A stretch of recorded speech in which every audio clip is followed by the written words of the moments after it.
Thoughtless, casual gaming. Thoughtless, casual gaming. Thoughtless, casual gaming.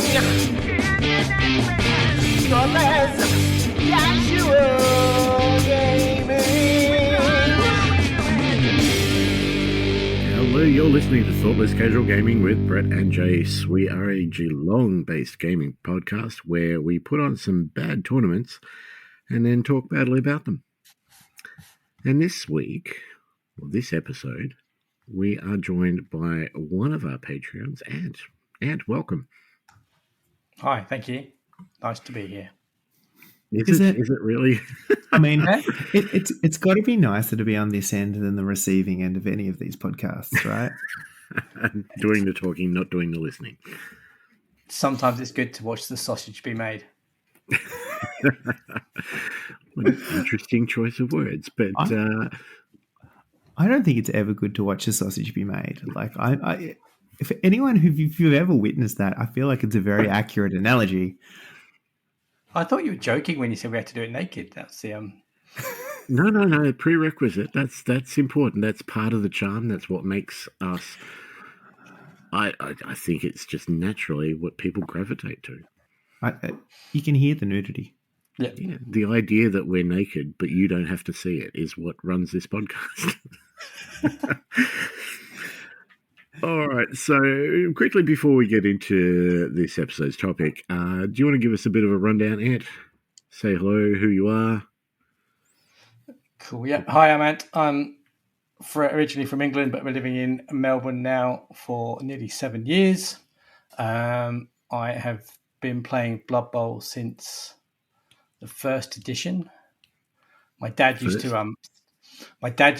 sell models at these little sort of swap meets, and one of the people there was into kind of Warhammer stuff, and he had this little box of Blood Bowl, and he knew I was into American football as well at the time. I was about 8 or 9, I think, maybe. Yeah. And so he gave my dad the box and said, let your son read this. He might find it interesting. And by the end of the day, he had to buy it. That was the sneaky thing doing there. And then a couple of friends got into it as well. So we only got into second edition, playing second edition. Then we went to third edition, played a bit of third edition. And then I grew up, became a teenager, got into girls, stopped playing games. Skip forward 20 odd years. And then living in Australia, working in the city, I worked above the Warhammer shop in Melbourne, and I wanted to do something different. I wanted to do some painting, get back into painting, and then discovered that Blood Bowl was still a thing, and I had a box set. So I bought the humans and orcs in the box set and started painting those up for some fun. And then second edition came out, so I bought that to do some more painting, and then I realised I wanted to start playing games again.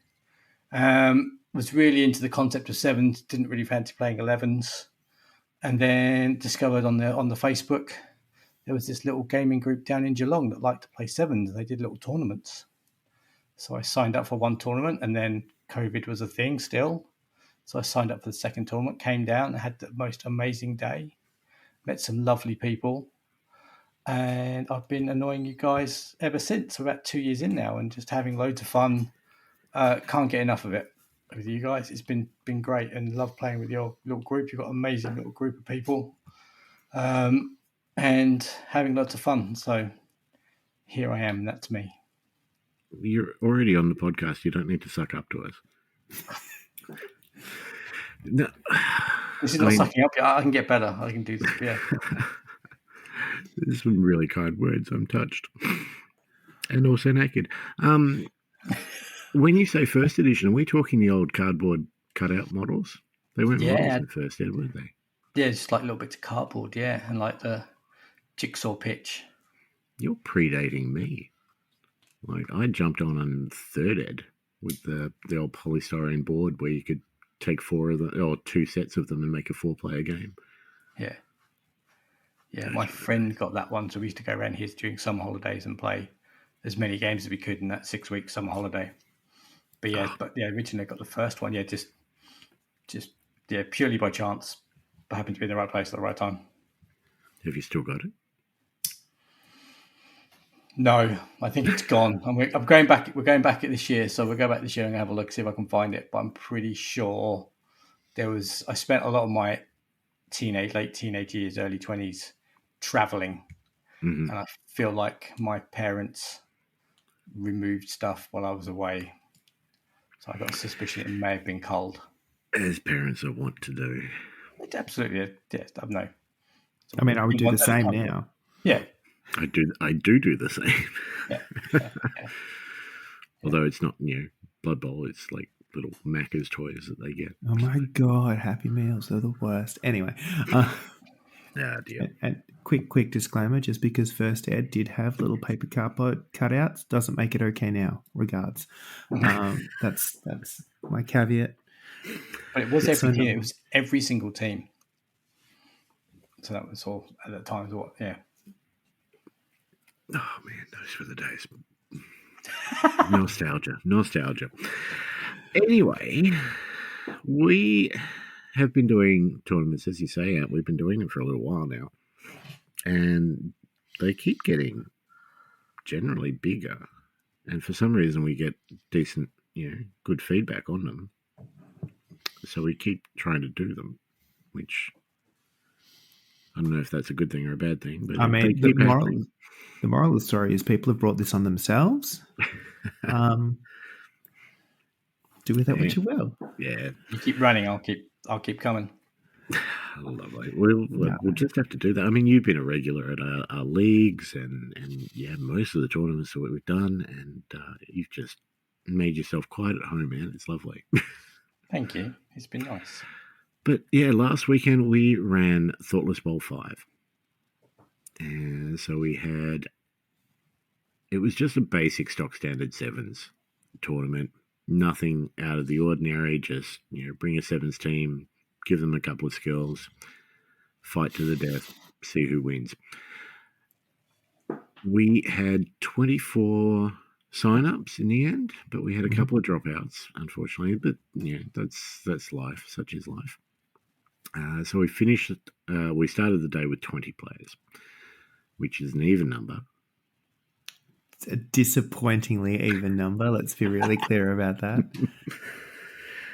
There is nothing I like more in these tournaments than doing all the admin stuff and seeing who's winning and putting all the stuff in, and data crunching and all that sort of stuff. Jace, on the other hand, wants to play, so he's always hoping for an odd number. I mean, in my defense, I'm happy to do both. That's not a concern. But we've got somebody doing that. You can play. Given your love of the admin and the data crunch, I would feel bad taking that away from you. That is very sweet. It is the boon, or it is the burden I bear.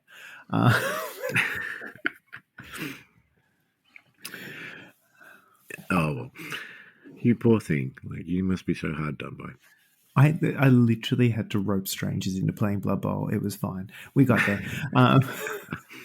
So, do you want to give us a rundown? Have you got a rundown of the teams that were submitted and what sort of breakdown we had there?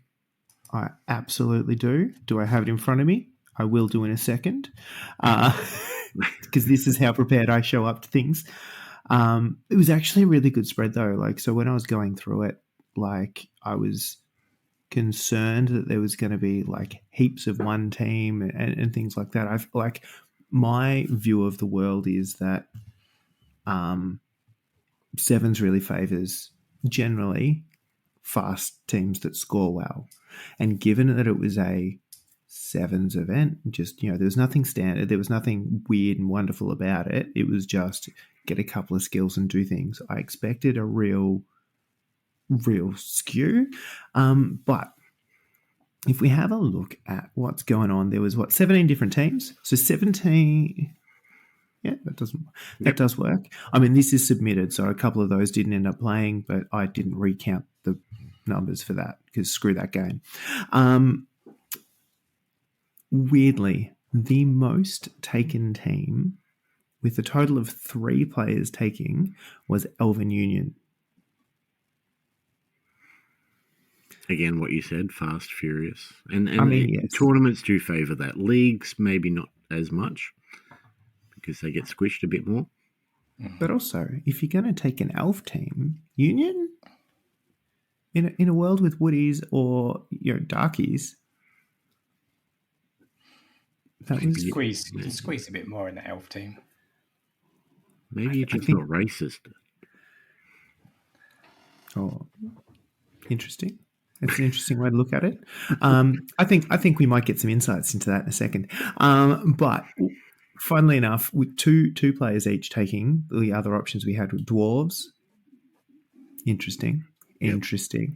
Corn, correct choice. Norse, always fun. And ogres. There's some fun teams. Which in sevens. And then there was like one each of a bunch of other teams. There were a bunch that weren't represented. There was no orcs, funnily enough.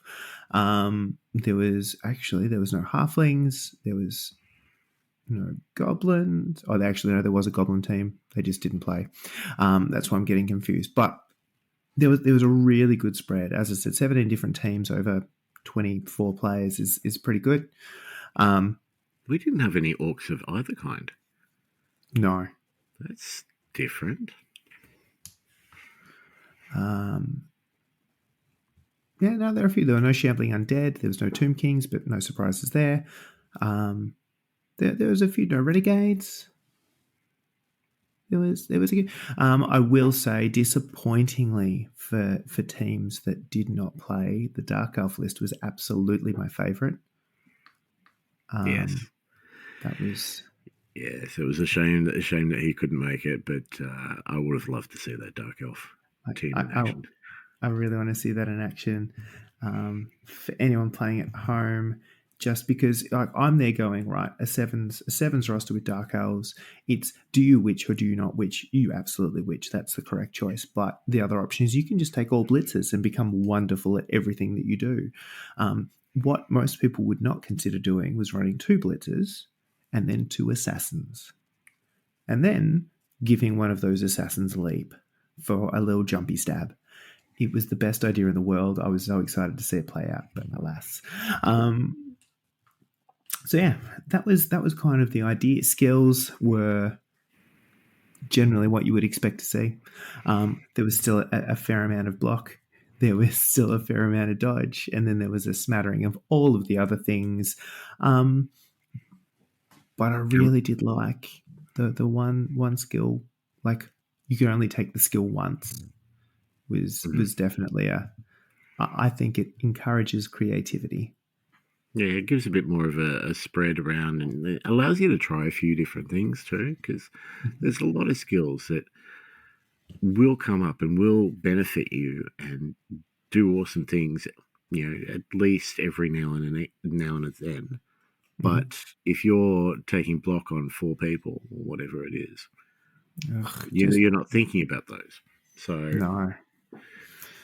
It creates a little bit more fun. The other race that was my favourite thing was how many desperate measures people took, and there were a number of teams that included them. Our usual desperate measure king Moose took 3 and was not the top of that leaderboard where somebody took 4 desperate measures in their roster, which just warmed the cockles of hearts all round. It did indeed.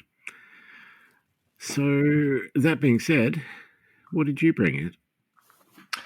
I was a dirty elf player, so I bought Elf Union. I took 3 linos, 2 blitzers, one with frenzy, one with strip ball, just to be annoying with a sidestep as well. And then I took catcher with dodge, and then I took a thrower with kick in the hope of trying to muck people up with the short kicking game. And kick's always a solid choice. Yeah, it's fun in sevens. Yeah. And how did the frenzy work for you throughout the day? Frenzy worked reasonably well until it interacted with Fend in the last game, and he got himself into trouble. Yes. It doesn't mix well with Fend, does it? No, because sometimes you could use it, and then sometimes you don't want to use it, and you get to use it. And well played by Josh. Josh took my little frenzy blitzer on a ride. It's always up to the Fen person too as to whether they want to use it or not. Yeah. So Beautiful. yeah, the frenzy blitzers end up sculling or just staying still a lot of the time. That's a rough matchup. That's one of those just rock paper scissors situations where you're like, you know what, I got him for. He's gone for 3 games out of 4. He's going to be super good. And just to dig into this a little bit more, because I've been messing around with Elven Union lists myself. 2 blitzers versus 2 catches versus any other combination of things. I think the 2 blitzers with sidestep are just so tempting that it's hard to go away from that. Whereas I think in the future, I'm possibly going to look at like 1 blitzer, 2 catches, and a thrower, because movement 8 is fun. Yeah. And there's a steal as well on those catches, means they can just be anywhere, catch anything, and then dodge out. So yeah. Well, one of them can, because the other one, you can only give one of them dodge. Yeah. The other one's the one they stack tackle zones on. But anyway, I dig it. It's super fun. And I've been on the receiving end of that. You're like, oh, strength 3 frenzy. Oh, but he does work. And you've only got 1 frenzy player to manage. Yep. And it also means you got the sideline. You can control the sidelines with that sidestep. They can hang out on the edge and they haven't got to worry about ending up going in the surf themselves. Especially with 2 corn teams. Yeah. No, good solid choices, I think. That's it. It was a bit dull, yeah. You say dull, I say, you can only get so reliable. Like, there's still a lot of room to roll skulls. Yeah. Or ones. It turns out when I play elves, I just seem to roll more ones, or they are more... I notice them more. I don't know which one of those it is, but it feels like more ones. I have a story. I have a story of ones. Yeah, I have a story about some ones for you later. Yeah. This is excellent. Well, let's get into it then. So we're not going to run through every game, but we'll run through Ants games and we'll give a bit of a rundown of what happened each round. Game 1, the randomness of assigning opponents meant that you were up against Liam, who was playing High Elf. So it was an Elf off in round 1. So, and just to add to that, it is an Elf off, but it is also a Thoughtless Sevens League winner off. Yes. Very much so.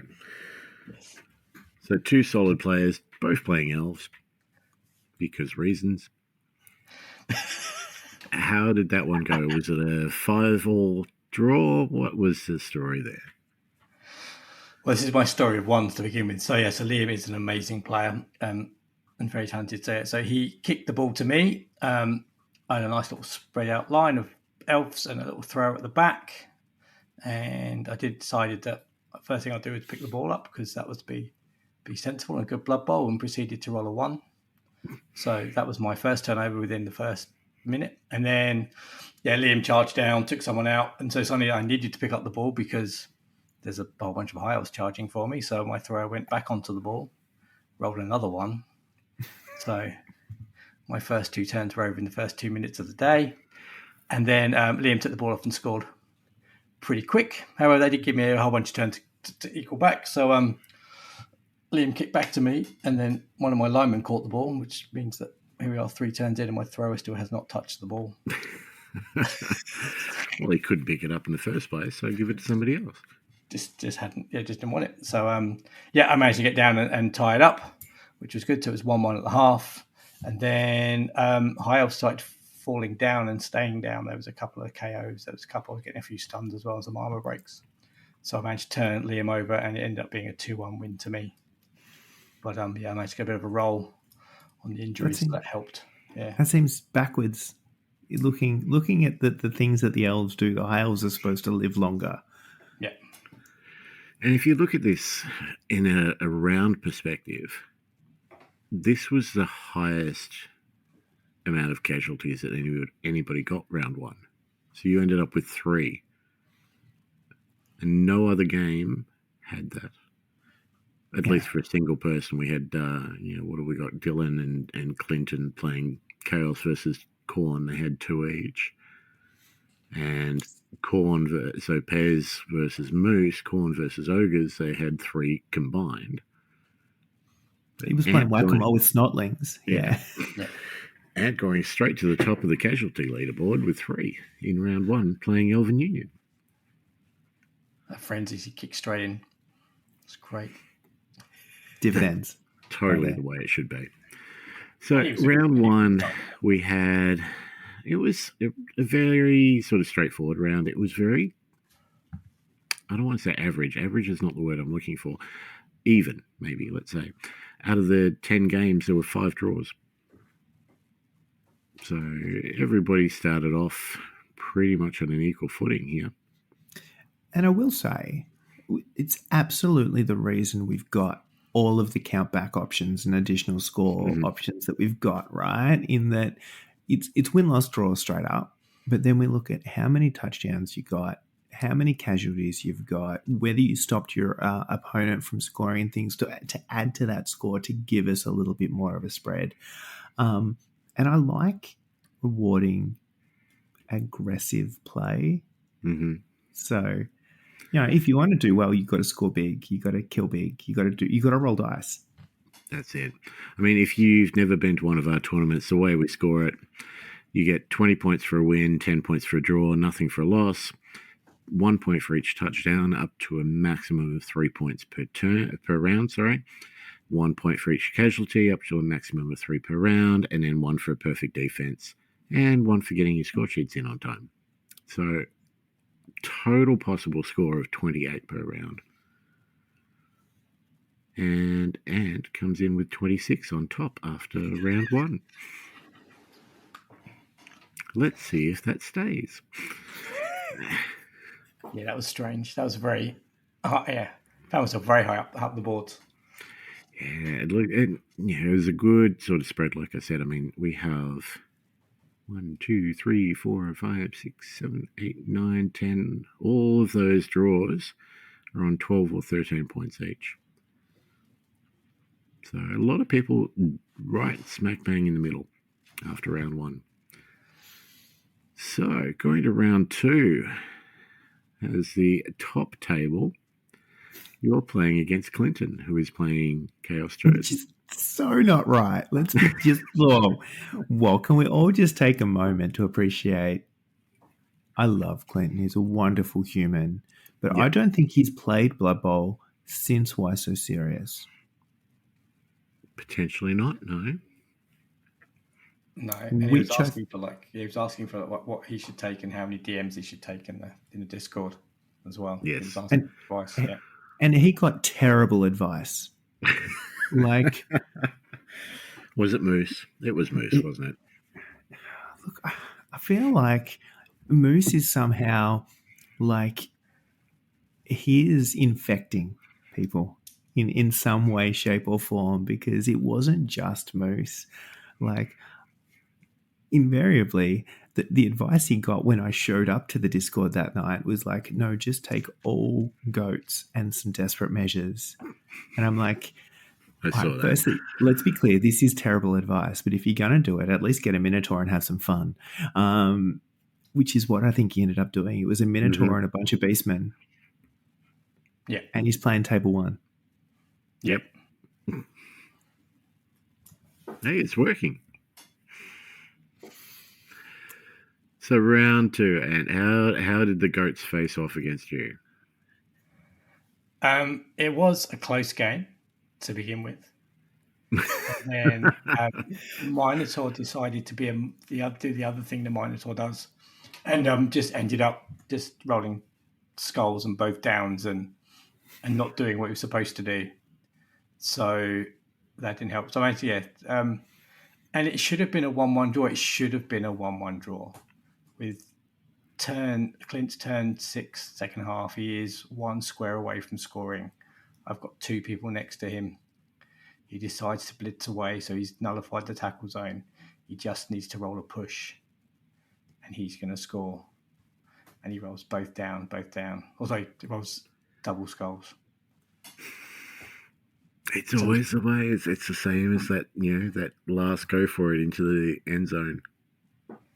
The one roll in a game that you need.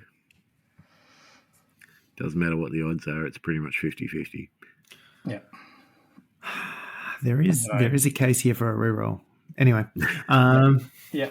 And then I elfed it back up the other end of the pitch and scored the second touchdown. Just to be extra Rude. Rude, mean. Especially to Clint, because Clint is just purely a lovely guy. So I felt bad. So you won that one 2-0. But Yeah. you're dropping on the casualties. Only one casualty this round. That's still another casualty from a Elfin Union team. That's very true. Clinton grabbed 2 away from you. There's a couple of things to point out here, just for this round. So we had, again, Pez with his corn team was playing Lee, playing Norse. And that was the only draw of this round. So it was a 1-all draw. However, Lee's Norse managed 2 casualties on Corn, and Corn managed 4 in return. That was the highest number of casualties for a game for the whole day. And a real highlight from that, let's just be clear, is the fact that Lee continues to paint amazing-looking teams and show up to these events with all this, exuberant enthusiasm, and then remembers that he hates Blood Bowl every time he's required to roll dice. And then he does it all again. And I really hope he never learns. No, it's always a delight having Lee at a tournament because you can hear him from a mile away. And he is infectious. And he may be screaming obscenities, but he's doing it with a smile on his face. I've now been asked to leave his table alone in a permanent fashion because he's convinced. He was glaring at me and yelling at me to walk away. The only time throughout the whole day that I was allowed to look at his table was round 4 when everything had already gone to shit for him. He was like, no, it can't get worse, so you're fine. He's the most unluckiest Blood Bowl player I've ever met. Because even when he's doing the right thing, it seems to go wrong. It's impressively consistent. Like him and Panda, like the 2 most vocal people the whole day. It's just, it's lovely to see those guys in action. The other game I want to point out here from round 2 is David and Ryan. Now, Ryan was playing Norse, and he beat David 3-0. David was playing Skaven. Mm-hmm. So Ryan finished 3-0 up on Skaven, 3 casualties on the Skaven, and ended with a perfect round of 28 points. Wow. That was I was talking to him after that game. He was like, yep, things went well, that one. And it's lovely because Griff, who is running the Skaven, is the nicest person in the world as well, and will have just been, that would have been an absolute cracker of a game regardless. Yep. Absolutely. All right, so round 3. Let's have a look here. Someone is still on table 1. I do not know how. I mean, you won the last 2 games. Yes, that's you're undefeated. Mathematically. And you were playing the only other undefeated player, who is Lewis, also playing Elven Union. Yeah, that didn't go well for me. Let's put this into a bit of light too. Lewis joined our league last season and he won his division and was doing formations and all sorts of stuff in his final that I was like, you're not new to this. Like, you've either played before or you've boned up on tactics from heaps of different sources because he knows what he's doing. He's very talented player, that one. Yep. It's terrifying because, like, at the start of the last league, like, we were there going, all right, but this is how you play Blood Bowl. This is how tackles. And so, like, he played it, like, he'd kind of worked some of it out for himself. But it was very much new to the game. Like, it felt new to the game. He picked it up super quick, but it was new. And then he won the league in his division. And then here he is, first event, playing table 1. In round 3. So what happened? And this is where things fell apart. What happened? Well, first I took some casualties, more casualties, which did no help, I think, remember rightly. So it ended up being a 2-1 loss. So we started off in a blizzard. Rolled a blizzard, which doesn't help ever. I managed to get the ball and score quite quickly, and then managed to roll the magic 8 and change it to not being a blizzard anymore, which is made life much easier for my opponent. And then, Lewis tied the game up. And then there's a bit of mucking around. I managed to get the ball. That strip ball elf blitzer did his thing. I had the ball and I was 1 square away from going in to take a 2-1 lead. And the tripwire struck. So I fell over. And then it's the last turn. Lewis has got the ball at the other end. He picks it up with his blitzer. He throws a long bomb down the field to his other blitzer. With the blitzer? Yeah, with the blitzer. He's not the one that's supposed to do the part. Oh, he's a 3+. He's a 3+ pass. They're not terrible. They're not terrible. But yeah, so the blitzer, they picked up the ball, did the long bomb, also had the long pass to the other blitzer, who just rolled in for the 2-1 on turn 6. But it was a great game, well fought on both sides, and a deserved win for Lewis, who had been running rings around me at different points. Yeah, he is a top-notch player. Great player. That already. So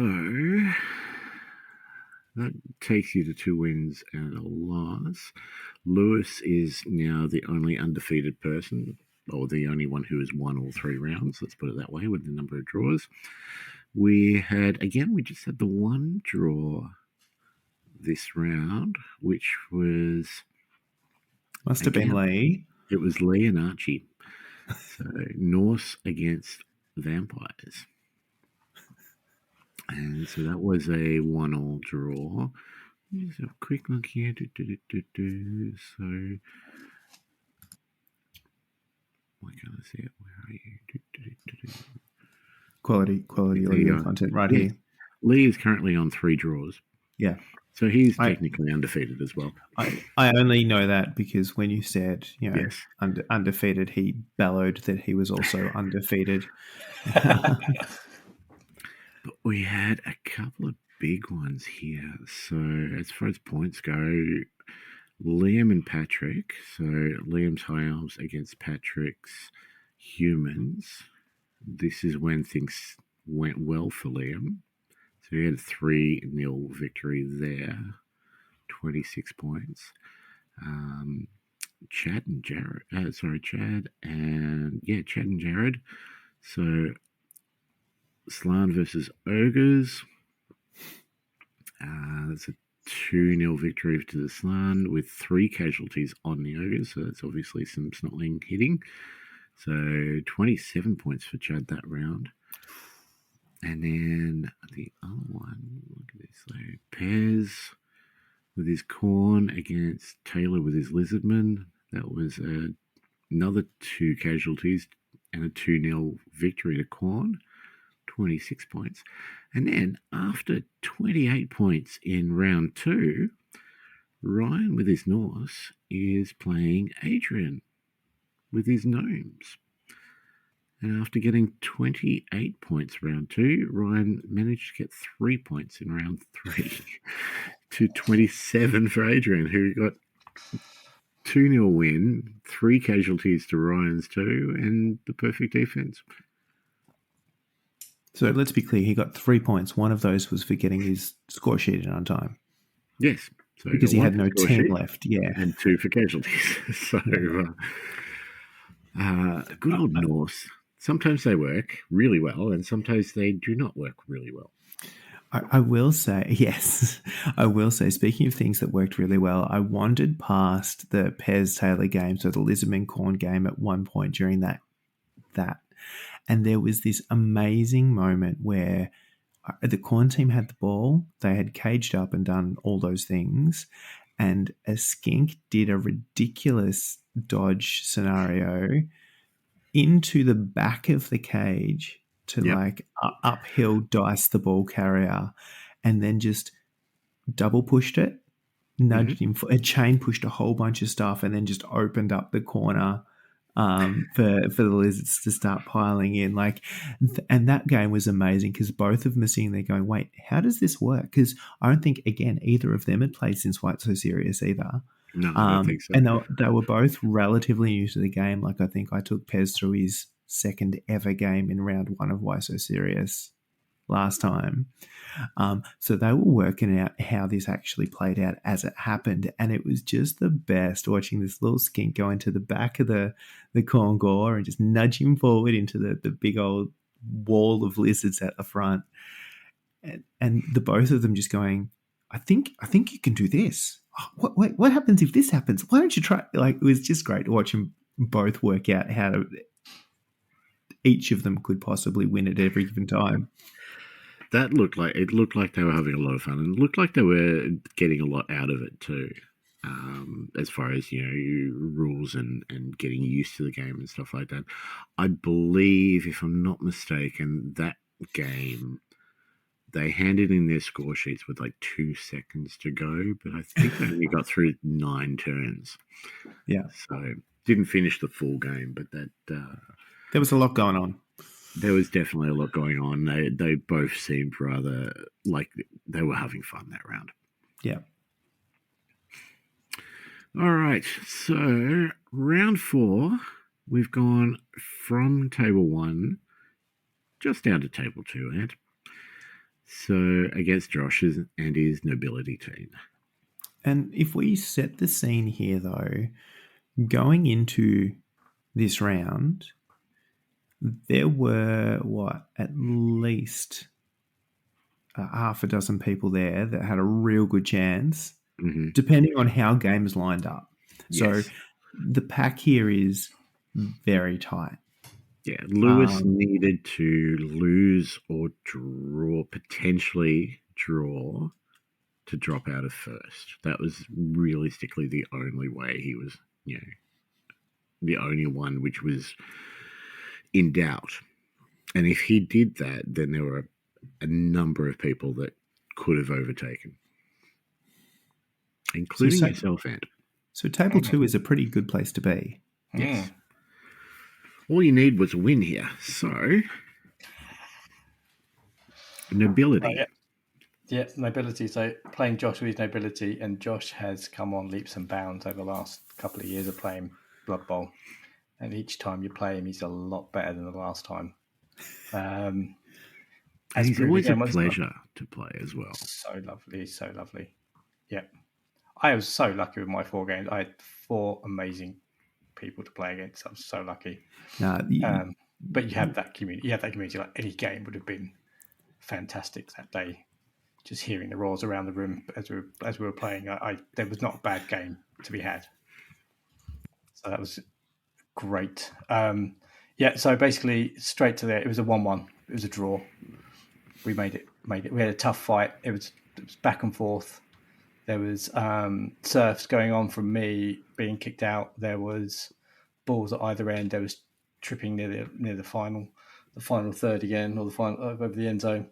And Josh managed to get the tying score in the last. I think it was the last turn. The last tying touchdown. Got the ball back to the other end. So it was close. But again, I think I lost a couple of elves in that one. There was a couple of KOs and that kind of stuff. So I was down players, which made it hard. And those Imperial Retainer line people were surprisingly sturdy in that game. It's a solid team, nobility. It really is. Great game, good fun. My brain was fried by the end of it.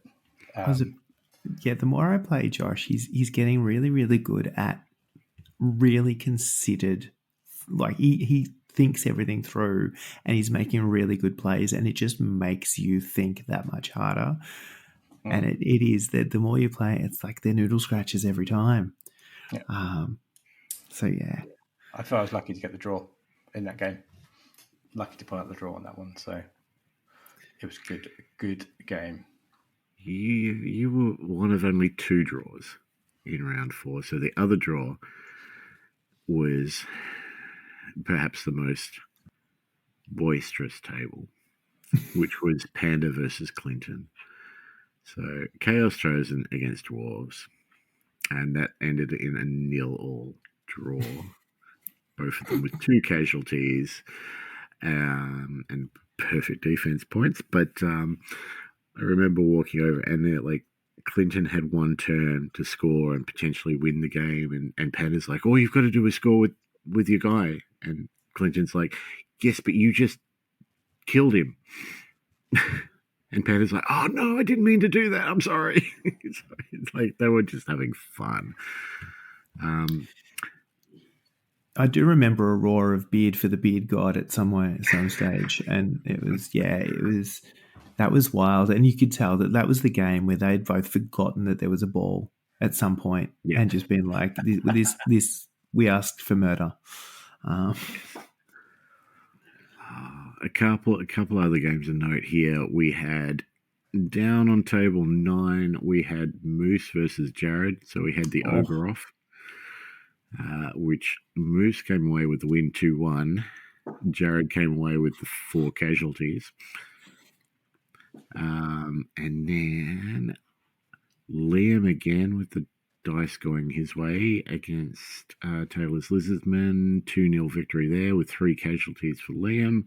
That's a 27-point round for him. The other 27-point was Yelv. So Yelv with his dwarves against Lee's Norse. So the first loss of the game for Lee, of the day for Lee. And that was, 3-0, 2 casualties, and perfect defense. Dwarves with a 3-0 feels wrong. It does, doesn't Very it? wrong. That's not okay. People will start playing him if we say things like that. Can we edit this bit out? Yes, that was the game that I was allowed to watch parts of because things had gone wrong right from the get-go for Lee. The other big winner here with points wise was Dylan. So Dylan's Corn against Ryan's Norse. Again, the Norse, they work when they work. This was a 1-0 victory to the Corn, but 3 casualties to none. So 26 points to Dill. And then on table 1, Lewis's winning streak came to an end. Shit just got real. Things got interesting. So, shall we? Do we want to run down the rankings? We starting from the bottom, or we starting from the top? Starting from the bottom. Yes. So, in 20th place, Patrick playing humans, 16 points for the day. But extra points for Pat for taking the halfling in the human roster. Yeah, absolutely. So, Patrick was an awesome player to have. I think Moose told me he works for GW or something like that. But I think so. He took a human team, and he told me that he was misled by Moose into thinking that this was why so serious. So it's not exactly the roster he would have taken. But 16 points. 19th place, Jared's Ogres, 31 points. 18th, Taylor Lizardman, 37 points. 17th place, Moose's Ogres with 38 points. So 37-38. And then 39 points for 16th place, Archie's Vampires.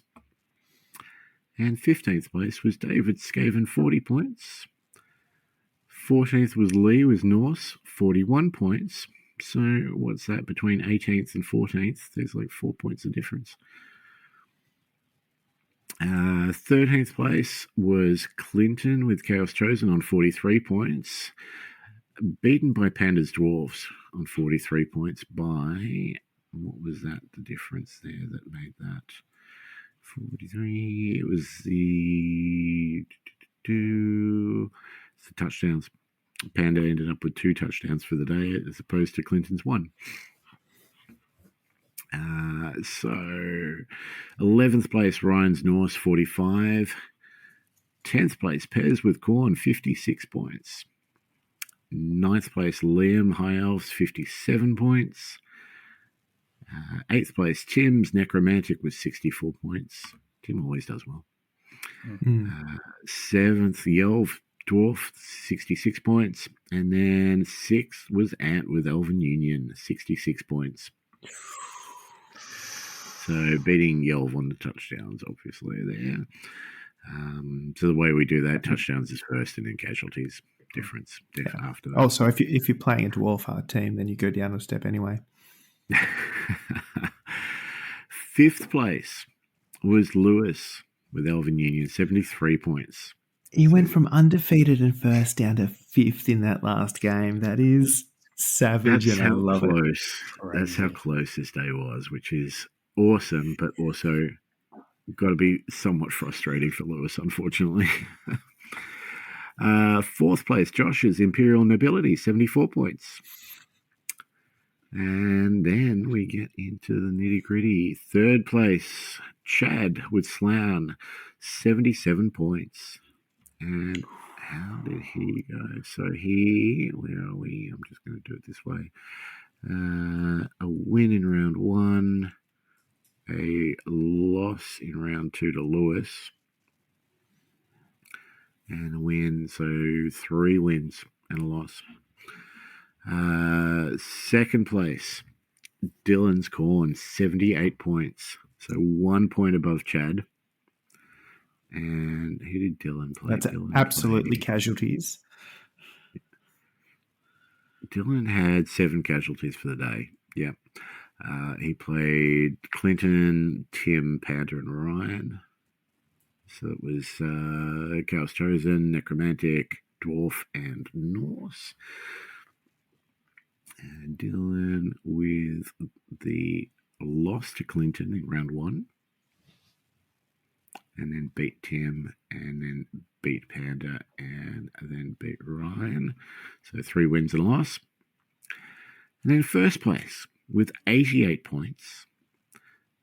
So 3 wins and a draw for the day. And that draw, that 10 points, is the only difference between him and Dill. Adrian with Gnomes. They're filth. It's the new cheese. I love it. I love that they turned up and won. What was his team?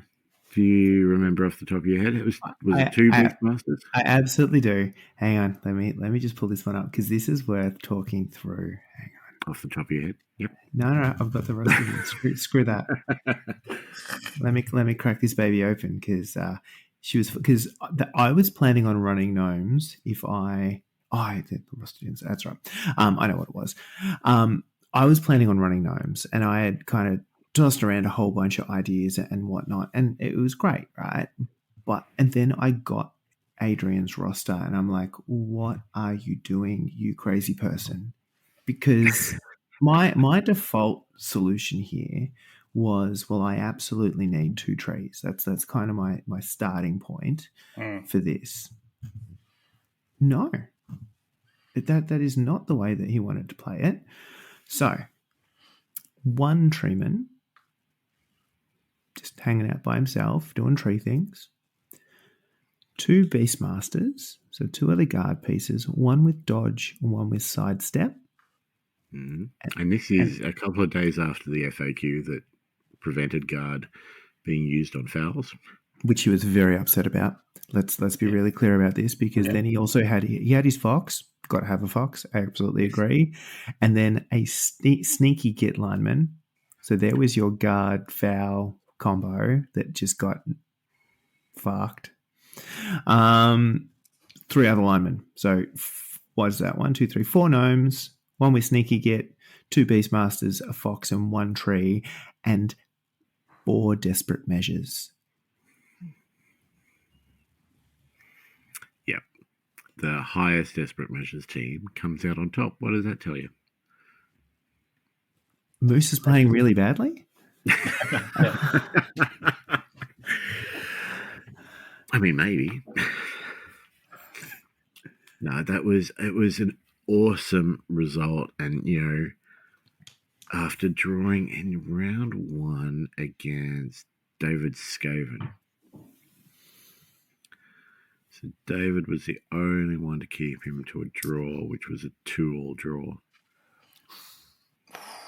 He finished with 8 touchdowns for the day, 5 casualties, 1 perfect defense, got all his score sheets in on time, and 88 points. That is awesome.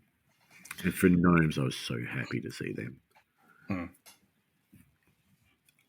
It's fascinating. I didn't expect it from the team, just in general, the Gnome team, like on paper, looking at the roster. And then looking at that team in particular, I'm like, oh, interesting choices. I feel like the desperate measures have all of the potential in the world, but also very much rely on which ones you get. I mean, if you've got 4 of them, you've got the 50-50 chance of getting the good ones. If you're going for a reroll, you're going for a wizard, those sort of things, it's 50-50. Only 8 options. Skin, yeah. And that one bad one's no longer as mighty in your team because you've got 3 good ones potentially. Yeah, exactly. And he did say, look, he was fishing for a reroll because honestly, 4 disparate measures is like cheaper and gives you more bang for your buck, right? Because you might still get a reroll, but you also might get a banana peel and you might get a wizard and you might like a bloody, the set piece, that throw, guaranteed throw catch play. Glorious. There's some good stuff. It's just random and hedge these bets. I mean, you can with a stunty team, take a bunch of them. Didn't get pulverized? No. So he got 5 casualties and only 4 against him. So he ended up more casualties than he received for a study team. I like it. That's glorious. It's too good. Yeah. And I may or may not have ordered a gnome team this morning. Let's see what's happened here. Chasing the big W's. I need to after my last effort with the vampires. Anyway, so we had a number of prizes for the day, graciously donated, helped out by our sponsors. So I want to give a big shout out to a couple of places. First of all, Jester Prints came through with the goods. Those stuff arrived a couple of days before the tournament.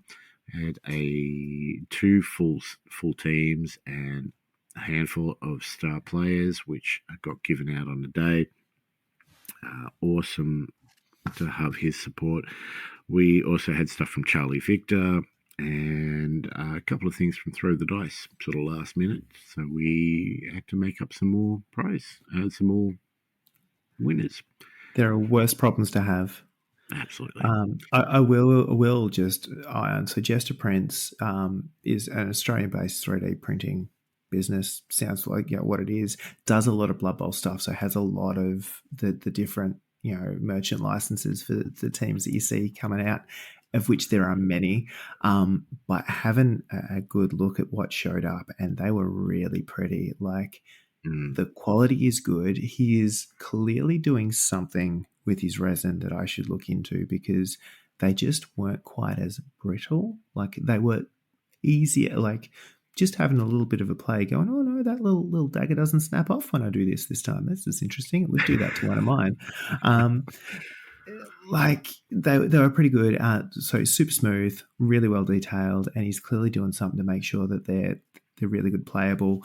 And we got a Tomb King and a Chaos Dwarf team, like full 11s team with all the bits and stuff, and then like a massive amount of just star players and extras and stuff that we could chuck in. So we'll chuck a link to all the sponsors that we can in the show notes. Is that what they're called? I don't know. Yes. But yeah, would recommend if you are chasing some 3D printed stuff. Everyone knows the wonderful world of Charlie Victor and all the stuff that he does between the skill bands that I desperately need more of. No, I don't. I'm getting rulebook ones.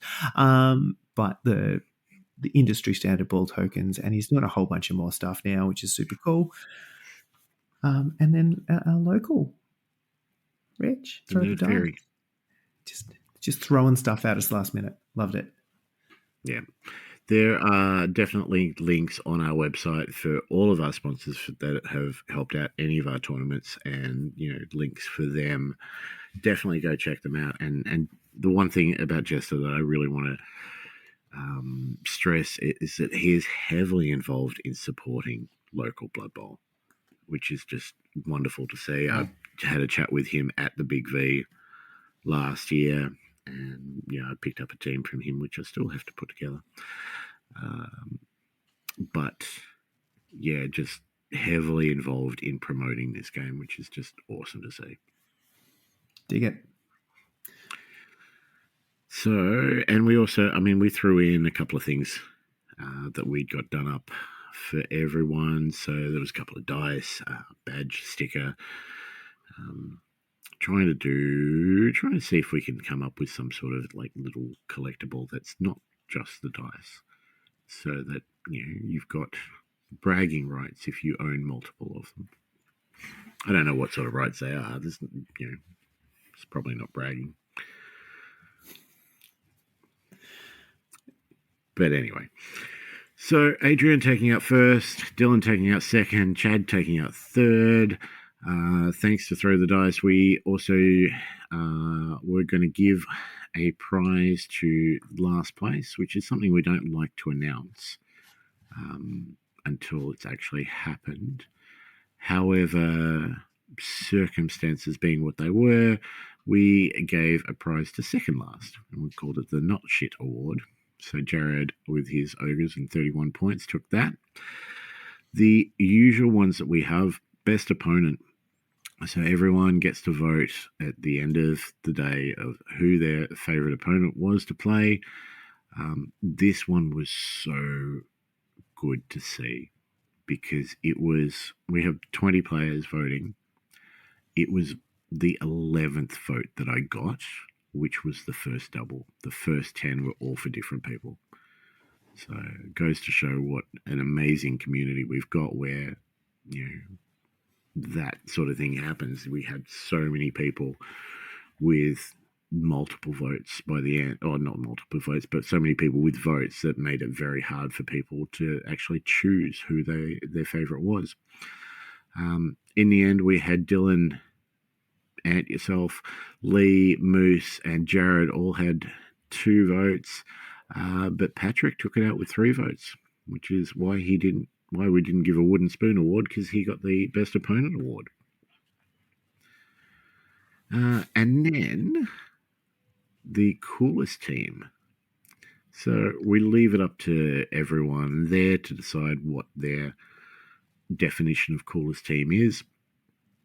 I think majority it comes down to painting and models and things like that. That does tend to usually walk away with it. But everybody votes for 3 teams, so who they think is the coolest, second coolest, third coolest, and we tally up the votes. So whoever you put as first coolest gets 3 points, second is 2, and third is 1. And then the most number of votes walks away with that prize at the end of the day. This one was very much going Dylan's way for most of the voting. Jared, with his ogres, ended up on 17 votes. Dylan ended up on 20 votes, and maybe about 3/4 of the way through, 2/3 of the way through, Adrian just pipped him. Ended up on 28 points,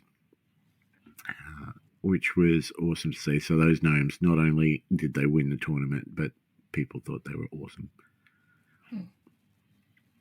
They were cool. I'm pretty sure they were the were they Grebo or Punga? One of the two. Either way, they had little hats. Punga. No, they Punga or Agni? No, they weren't Agni ones. They were definitely it was Punga. Okay, so it's Punga. Um, Grebo just that's right. finished their Kickstarter this morning. Anyone How do playing you along. know that? How do you possibly know that? Yeah, they're cool. They got these little like grandpa hats that were Yes. super cool, and they had they were Mini Peaky Blinders. Yes, very much so. How many good teams were there? Like there were just so many well-painted teams and well thought out teams. It was so hard to make a choice on just 3. I could have easily voted for 7 different teams. Most teams got a couple of votes for this too. So again, a hard decision for a lot of people to make, and I've forgotten who it was, but somebody, I think it was Yelv actually, was just like, can't choose, and he rolled a dice. And just made it random for what who he was choosing. I think his votes helped. Anyway, the last prize we gave away was, again, thanks to Throw the Dice, throwing stuff in at the end. We thought we'd give it to most casualties. And at the end of the day, on 10 was Pez's corn. So well deserved there. so appropriate that a corn team picked that up. Yeah. Well, corn coming first and second with most casualties. Followed by, so Pez was on 10, Dylan was on 7, and then 6 points each for Jared's Ogres, Ryan's Norse, and Clinton's Chaos. And that was Thoughtless Bowl 5. Any comments you... Sorry? Well done, you two, on running such a great tournament. Well done to both of you. Smooth. It's easy to run a good tournament when you've got good players and good community. And it's an absolute joy for us to put these things on. It really is. We look forward to it, and the feedback is fantastic. It's always fantastic, and that's as much on you guys as it is on us. Anything you want to say about Thoughtless Bowl, Mr. Jace? When you say you're talking to 2 people, and it's really hard to identify. Yeah. No, I will. I'm watching a screen with 2 people looking at me. Anyway. No, I think it is right. It is, a lot easier to run a tournament that people enjoy when non-dickish types show up, and that is really appreciated. I think there is that point around it is super fun for us, but we're always keen to make them more fun for you. So if anyone does have any thoughts, ideas, or anything that they're like, hey, this would just be extra sexy if you did X, Y, or Z, can you maybe chuck custom G-strings into the grab bag or something, like whatever that is, I don't care. I'm keen to hear thoughts and feedback. We might even listen to it. I did get a comment when I handed out the bags at the start of the day. One person did say to me, he looked at the bag and he goes, "That's not a tea towel." Fucking Chad. It wasn't Chad.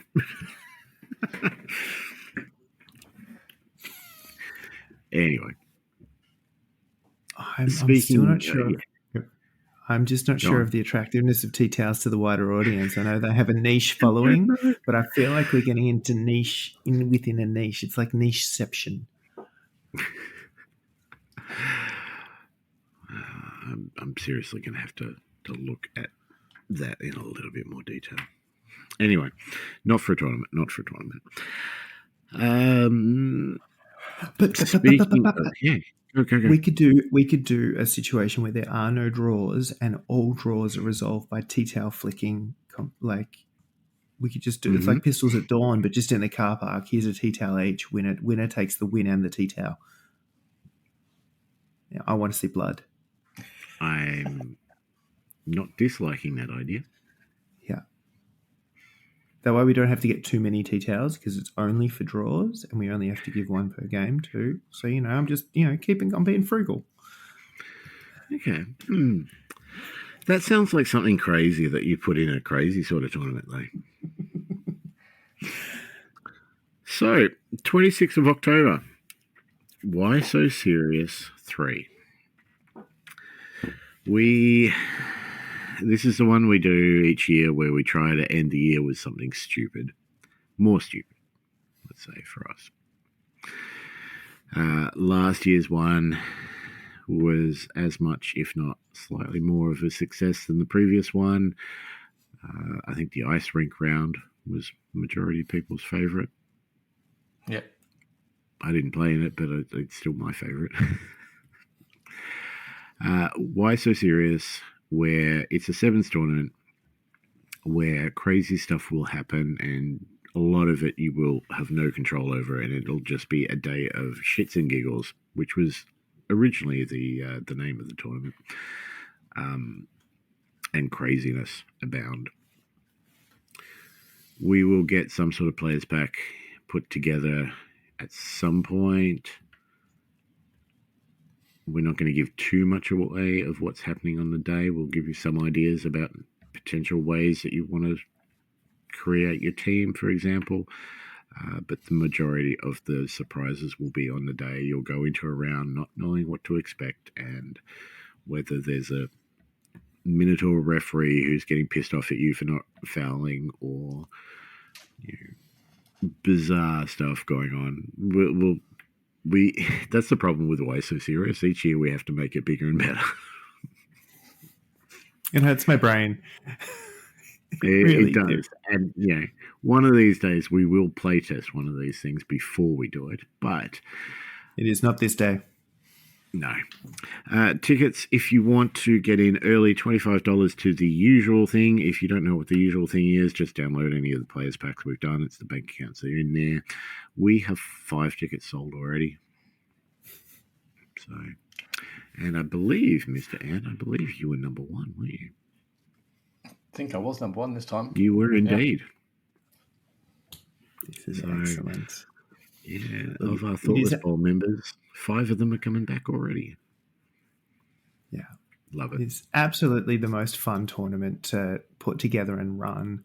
It is the most work, but it is the most fun. And just being able to, there is no way to take this seriously.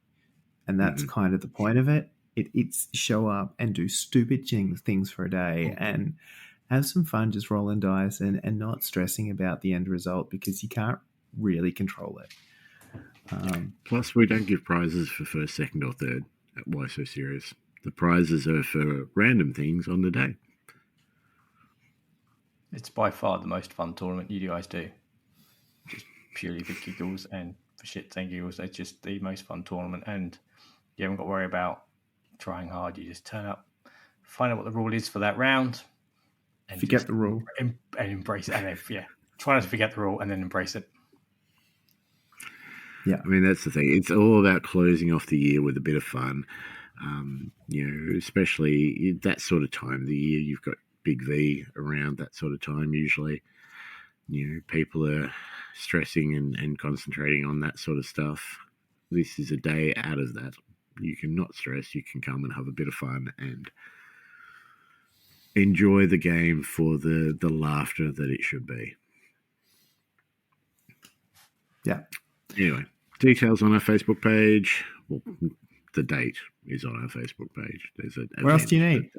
Yeah, I'll put some more shit up. I'll put some more shit up soon. Yeah. What else are we doing? We're doing other things. We are doing other things. There is a thing on right now that you could do one thing. If you do one thing this month and next, it should be to paint one thing, because that is exactly what we're asking.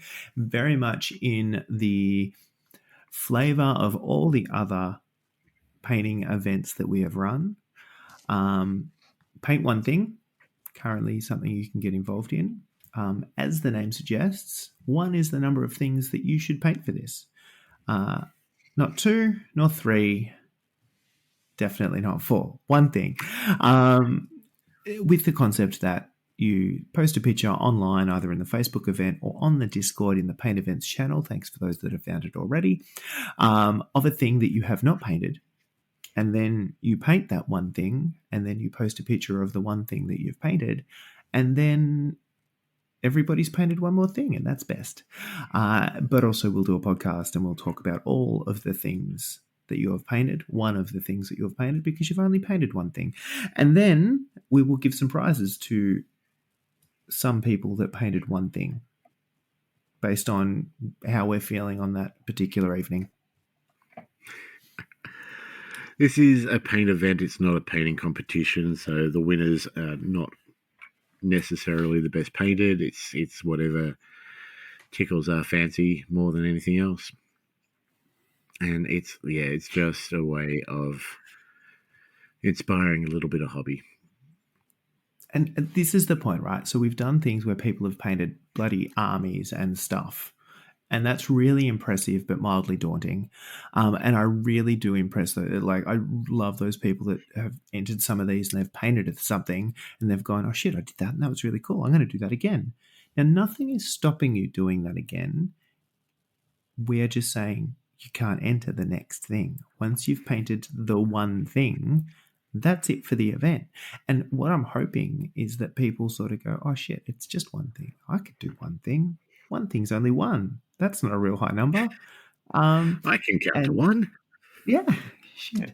I mean, Brett, even you could paint one thing between now and then. I'm just going to throw out.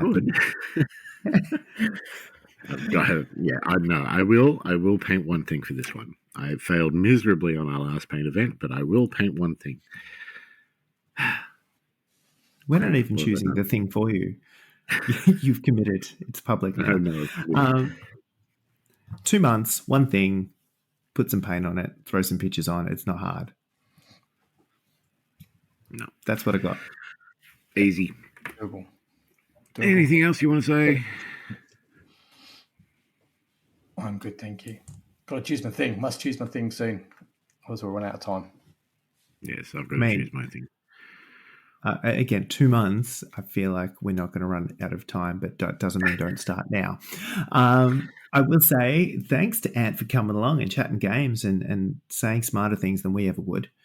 Thank you, Ant. Much appreciated. You give us a bit of professionalism. that says not very much. Thank you very much. As you've been on. Thank you. You may have gathered, but we don't often say much about us. The bar is low, but you have lifted it ever so high. Pleasure. Thank you. Much appreciated. We will try and look. This is when I say me. It's a me thing. We'll try and get a couple more episodes. I know we've been a bit stretching out the distance between episodes recently. That's due to me and my current living situation. But we will try and get a bit more on top of it for those people that do like to listen, whoever you are. But if you've made it this far, give us a follow. Facebook, Spotify, Twidbean. I did it again. Twitch, Podbean. Send us a review. Some of those you can do 1-star reviews on. Oh, yeah, I don't care what the review is. I would just like them. I don't care which medium. No. Just, any sort of review or rating helps push us up and get more people hearing about us and then potentially joining Why So Serious, which would be good. Yeah. As always, thank you very much to our Patreons.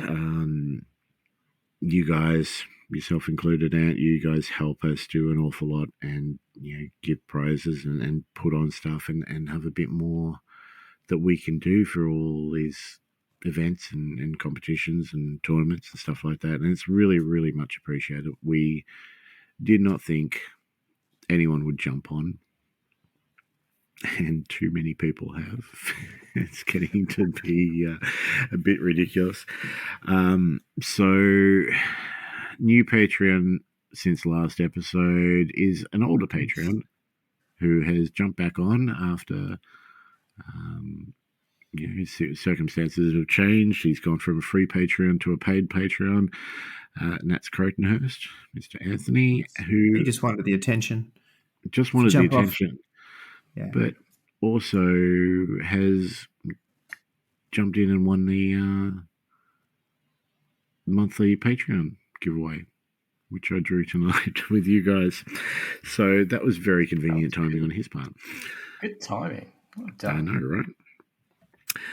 As always, thank you very much to our Thoughtless Patreons. These are the people that are ridiculously stupid. Alice, Archie, Clinton, Craig, Gertzy, Jared, and Kingsley. Thank you guys. Much appreciated. Stop being silly. That's it from me. Yeah, I've got nothing else. That was lots. All right. Good. Thank you for listening. Thank you again to everyone that made it to Thoughtless Bowl. It was just a delight of a tournament to put on and host, and you guys make it very easy for us. So thank you. Laters. Gotcha. Bye-bye.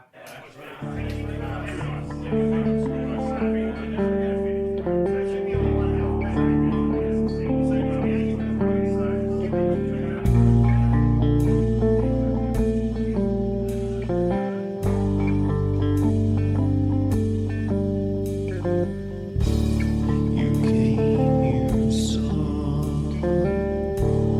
or more like you listened. Now you don't know what for, but that time's gone you given, and there's no getting back. A failed investment, the quality lacked. It was barely coherent.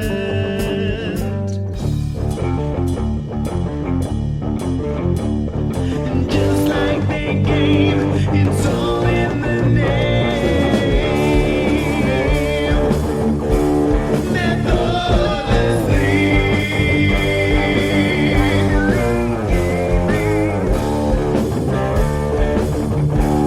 they